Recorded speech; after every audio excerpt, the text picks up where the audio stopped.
This is the Business Owners IT Podcast with Anthony Garish and Ryan Carter, where tomorrow's technology meets today's conversations. Hi, I'm Tony Garish. And I'm Ryan Carter, and this is the Business Owners IT Podcast. A podcast where we discuss tips, tricks, and solutions for business owners involving all things tech. All right, continuing on with our CIS Controls series on control number 17, Incident Response Management. This one will focus on the establishing and maintaining an effective incident response program to minimize the impact of cybersecurity incidents on the organization or your organization. Yeah, so the key objectives, right? Preparation, develop and document an incident response plan that includes roles, responsibilities, and procedures. So instead of reading them off, I'm going to dive into this one, right? So as a small business owner, if you have an incident, you want to be prepared, right, to mitigate that incident as fast as you can, right? So as things are falling apart, right, if you have an incident response plan, you can say, you'll be prepared. Who's going to notify my employees? Mm-hmm. Who's going to notify my vendors? Who's going to notify, my customers? An incident response plan doesn't just have to be related to a cyber attack. No, not at all. Right? You could have water damage. You could have fire damage. You could have a burglary, right? So something happens to your equipment. It's not always just a hacking, right? Now the one, when you do your incident response plan, you're going to have is everything destroyed? Is everything compromised, right? When we do it, we develop a flow chart. Okay. What are we going to do? And how are we going to restore? And we have lots of different ways, and we follow this flow chart so that we know where to go, where to branch off. Okay, is all the equipment destroyed? No. Okay, is our backup work? Yes. Where are we going to get the backup from? The cloud. So, that's the preparation ahead of time. What am I going to do? Yeah, who's in charge? Right. Right. Who's going to make the decision, right? Who's going to make the decision to call the customers, to call the vendors, to notify the employees? Who makes that decision, right?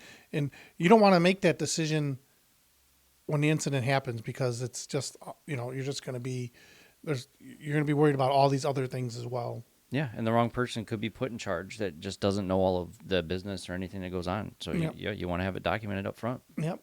And then the next one, detect and analyze, right? Implement process to identify, report, and analyze security incidents. So that's a good one too, right? So you had something happen. Who's in charge? Well, if you believe that it's a cybersecurity incident and you have a cybersecurity insurance company or, that's providing it, well, they probably should be early on your list of who you're going to contact, right? And you should be ready to contact them with all the information you have, because once you have an incident, they're in charge. You're no longer in charge, right? They're going to be the ones that tell you what to do. And, when you see some of these big things happen, right, with these attacks, right, sometimes it takes days to restore, right? Mm-hmm. But also, the insurance company wants to try to figure out who did it, right? So it's, they're kind of in charge, and we might be able to recover really quick, but we might also wipe out a whole bunch of forensic information. Yeah. Yeah. That brings up a good point, and the rest of these key objectives will probably go into it, but since we're diving in, recently we had, a client that they had, it was an insider attack, basically. They're stealing money. That's basically how it was.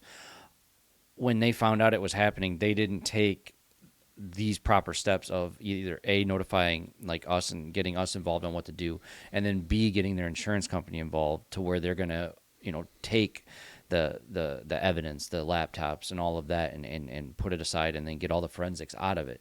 Instead, they shuffled laptops around between people. So just all of that information that the forensics could have got may be gone or erased by now, and just nobody knows who has it or where it is. So go ahead, Tony. Yeah. And even as an IT service provider, I'm not qualified to do a forensic investigation. Ryan's not qualified to do a forensic investigation. That's not what we do. So, when something happens like this, I tell them, we're not qualified. You need to find somebody qualified. I can recommend somebody, right, that's qualified that will do this. We've been through this a couple of times, but we're not qualified. It all comes down to, chain of custody, right? Once you do a forensic investigation, you have to have a chain of custody. Who touched this, right? How did you preserve that chain of custody? We're not, that's not us. No, not at all. No, not at all. We'll never say, we'll help. right? Like if we see something like right out, we'll search, right? If we see something, you know, terrible, like if we were, let's say, you know, we were searching for somebody had some pornography or something like that. Now that, you know, that might not be a huge incident, but, you know, we can search and see, hey, is there porn on their computer? You know, what are they looking at? And we can identify that. But when it comes to stuff being erased and transferred and, you know, all these other things that can happen on the internet, we're not qualified. No, another client of ours that had a good incident response on this. They actually had some insider threat and a problem that happened where things were stolen too, and they jumped on it right away. Got insurance involved, got attorneys involved, and I think it was within 12 hours. The forensics people were showing up at their office at like midnight to go through and forensically take everything they can from the computers, and we helped as much as we can facilitate. I think we even drove laptops up to the middle of city of Chicago to the law offices so that we could do the chain of custody with them, sign paperwork, and make sure everything was done properly. Yep. So there's two ways of doing it. Yep. So next one, right, in this incident response is you have to have containment and eradication. Define steps to limit damage, isolate affected systems, and eliminate the threat. Well, again, so if you do have a threat, ransomware or something like that going on, or some business email compromise, right, you know, if you have the CIS controls, you know where everything's at, right? So, you know, the easiest way to stop a ransomware attack is to isolate the host, to disconnect the internet, to it can't encrypt if it can't get out to the internet. So it's, you know, shut the computer down, do something like that, stop it from happening. Now, you know, all you small businesses can do this, right? Because you're not huge. Bigger companies have a harder time because they don't necessarily know where the attack's coming from, right? But hopefully, you know, you'll know, hey, somebody's in this computer or somebody's in that computer. But yeah, containment and eradication, isolate the host, disconnect it any way you can, you know, and if you think it's happening, you know, widespread, then start shutting stuff down. You know, management might get upset, right? But in the end, if you think you know that something's happening, and I hear about this all the time because I'm on the internet a lot and I'm in some groups with people that do this, and it's like they know they have a problem, but they don't do anything about it. They don't shut it down. They let it keep going until it's too late, and then they realize they had a problem, right? Or they start emailing, right? They got the problem, they start emailing, and all of a sudden the attacker knows that, hey, they know about us, and then they release it even faster. Mm-hmm. So, you know, you got to assume somebody's in your system and be ready for this. Yes. That's what an incident response is. If you think you got an incident, place a phone call. Say, hey, I think we got an incident. Okay, blah, blah, blah. I'm not emailing you because I don't want to tip them off. You know, and then start shutting stuff down. Disconnect the internet. Kick them out. Yeah. You know, and, you know, the incident could come through a VPN too. So it's not just always going to come through your public internet, right? You could have a computer that somebody's VPNing into that is corrupted. Yeah. Yeah. Be ready for that.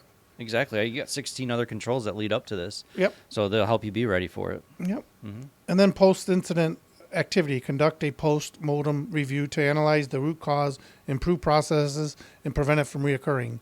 Now, yeah, that's another thing that you should do, right? That's you should, after everything's fixed, say, how did this happen? Why did this happen? What can we do to improvement? Now, I have a customer, a longtime customer, and he's paid me multiple times to eradicate ransomware.